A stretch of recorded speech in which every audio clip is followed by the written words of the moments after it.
ভারতের লোকসভা নির্বাচনের ষষ্ঠ দফা ভোট গ্রহণের 2 দিন আগে সংঘাতের ঘটনায় উত্তপ্ত হয়ে উঠেছে পশ্চিমবঙ্গের নন্দীগ্রাম। বুধবার পূর্ব মেদিনীপুরের নন্দীগ্রামে বিজেপির এক নারী কর্মী দুর্বৃত্তের হামলায় নিহত হন। আহত হয় আরও 7 জন। এ ঘটনার পর বিজেপি কর্মীরা নন্দীগ্রামের বিভিন্ন এলাকায় সড়ক অবরোধ করে বিক্ষোভ করেন। সেখানে গিয়ে এ ঘটনার জন্য তৃণমূল কংগ্রেসকে দায়ী করেন নন্দীগ্রাম বিধানসভা আসনের বিধায়ক শুভেন্দু অধিকারী। থানায় ঢুকে পুলিশকে হুমকি দেওয়ার অভিযোগে তার উঠে পরে এলাকায় আরও উত্তেজনা ছড়িয়ে পড়ে। দোকানপাটে ভাঙচুর ও গাড়ির টায়ারে আগুন দেওয়া হয়। পরিস্থিতি নিয়ন্ত্রণে ঘটনাস্থলে মোতায়েন করা হয়েছে পুলিশ।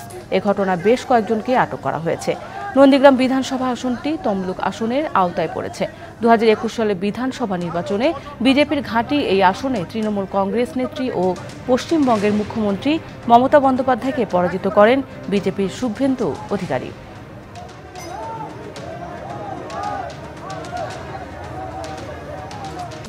নগদে 500 টাকা বা তার বেশি পেমেন্টে পেতে পারেন ঢাকায় জমিসহ 20 কোটি টাকার পুরস্কার।